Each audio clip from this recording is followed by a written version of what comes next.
Thank you for joining us today, and we're here to answer some common questions we think you might have. Let's get started. Chris, why are the package prices the way they are? We try to keep them as low as possible. A lot of the reason why our package prices are the way that they are is that one is travel cost between airfare, vehicle rentals, and insurances on top of all that. That's quite up there. The second side of that double-edged sword would be the editing aspect of it. It's very time consuming to go ahead and try to get everything very precise and looking great. Awesome.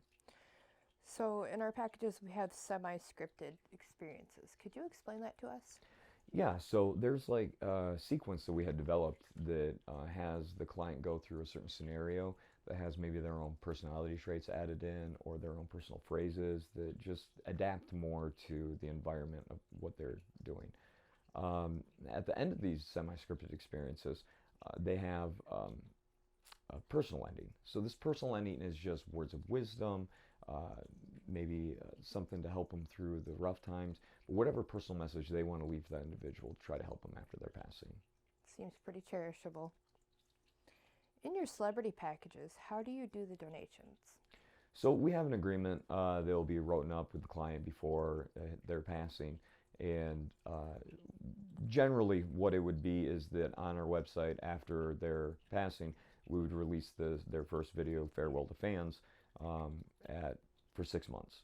During that 6 months, 80% of profit that is made will go straight to the charity of their choosing. After 6 months, this video will be taken down and off the website. 1 year later, we'll have the second video that comes on out of the celebrity package.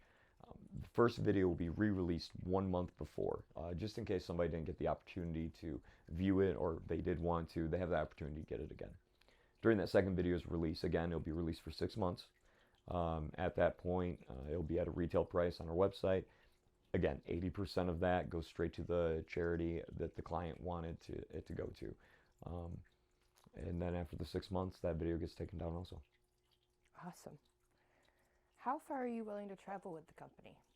So we are willing to travel anywhere in the 50 states. Alaska and Hawaii do have quite a bit higher travel cost.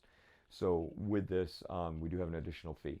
Other than that, if it does not put the safety or any danger of my technicians, and as long as there's no danger of my equipment getting wrecked either, then we're all about going ahead and trying to do whatever the customer needs.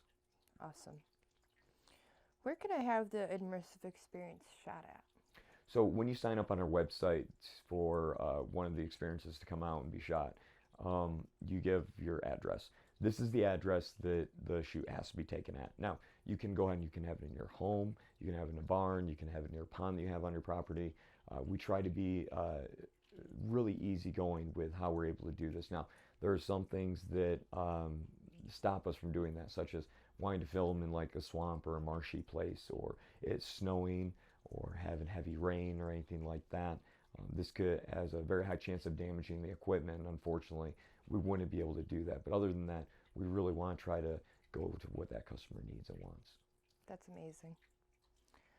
Could you tell us a little more about the military package and how it works? Yeah, most definitely. So the military package, there's two different, the military and the full military. And they're actually set up very, very similar to what our basic and our deluxe packages are, except there's two big videos that are the difference. The first video would be the one that they take with them over. So this could be one of them sitting in their living room or a she shack or a man cave or with family members there or their kids playing on the floor. And what this is for is so when they're active, they're at an active base, maybe a bad situation, they're able to go ahead and put that on when they're able to get that sense of calm, that comfort, or maybe just that reminder of what they're doing this for.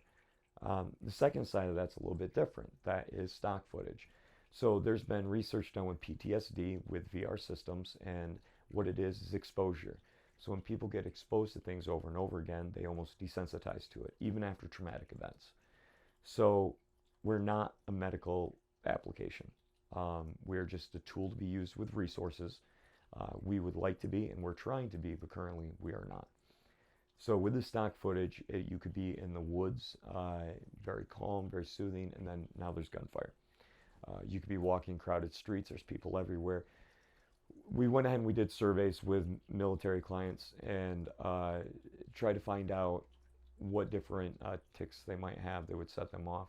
So in hoping that if something like gunfire, fireworks, I think might affect them, they'd be able to have the stock footage, put on their VR over there, and experience that calming sensation, and then all of a sudden the sound or the visual effect that they would have. Hoping that when they acclimate back to society, this will help them with those visual and audio scenarios. Helps with the culture shock, sounds like. Yes. Awesome.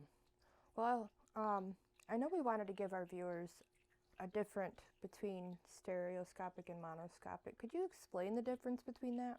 So yeah, so stereoscopic and monoscopic, there's some small differences and there's some big ones. Monoscopic is actually just like one picture that you're looking between both your eyes, which is how we view TV and a lot of things like that. Well, you would think, but how we really view is we view one image in each eye, and so that's called stereoscopic. So that's more of a human viewing, so you get a little bit more of a three-dimensional effect. Sometimes it can be a little bit crisper that way. It's very neat. Monoscopic still has amazing graphics, and their interactive 3D environment is just as good. But again, you're seeing more in the human eye as stereoscopic. We wanted to offer this to individuals because stereoscopic is actually about 3.5 times more in depth with editing than what a monoscopic video is. So if somebody wants that little bit better extra graphics or that little more 3D feel, they'd have that option right there. But we did offer it separate just because of the edit time alone. Now one benefit is that we shoot everything in 8K. Now most of your VR devices are only 4K. And most of your stuff like YouTube is only 1080p. So depending on your device, they'll dumb down our footage to whatever your device is able to run. More common devices are coming out in 8K. So the great news about our product is that with time, it's only going to look better. Awesome. Well, I think that's about it for today. Thank you for joining us. Thank you very much.